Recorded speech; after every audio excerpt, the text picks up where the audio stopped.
Bahay, pero ngayon, hindi na po. Sisipitan po kasi. Sige, no? Kay dad mo yan.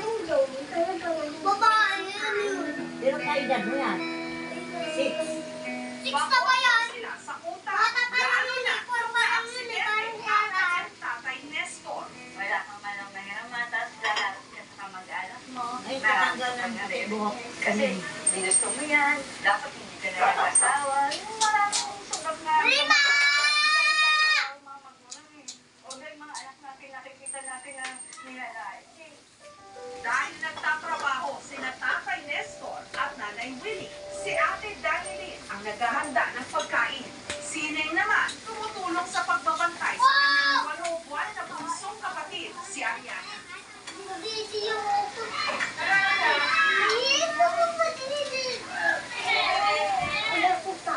Gusto ko po makatulong. Sa eskwela, pa si Ineng. Kahit sino makasalubong niya, kahit hindi niya kilala, lagi niya pong binabati. Mahalata mo talaga siya pagka-absent po siya. Kasi lagi siyang hinahanap. Makulit po siya, pero sobrang bait-bata siya.